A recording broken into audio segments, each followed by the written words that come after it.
It's all about passion, really.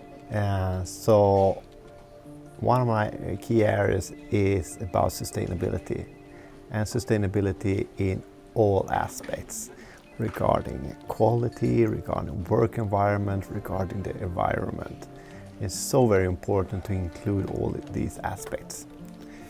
So one thing that's really important for me is this, what I would call active presence. To be here and now, to be the ear to the ground, to understand what all my colleagues, what do they need.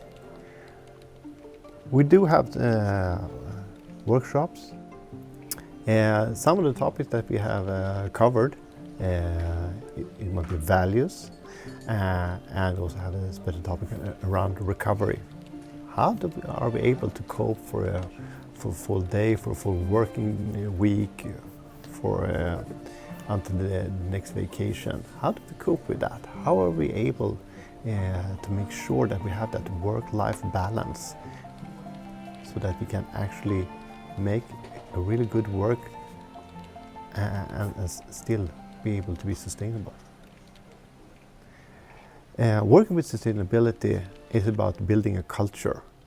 So we can write any policies we like, but about making sure that we have a culture of sustainability, and as you point out, with the work environment, to make sure that we have that long-term sustainability.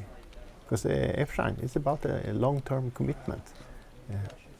We do have goals, specific goals, to be a good working place.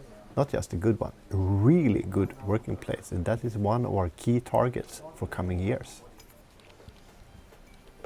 Yeah, as a personnel manager and as a person, I believe that communication is the key. It's the key to be able to collaborate, to be able to everyone to work together.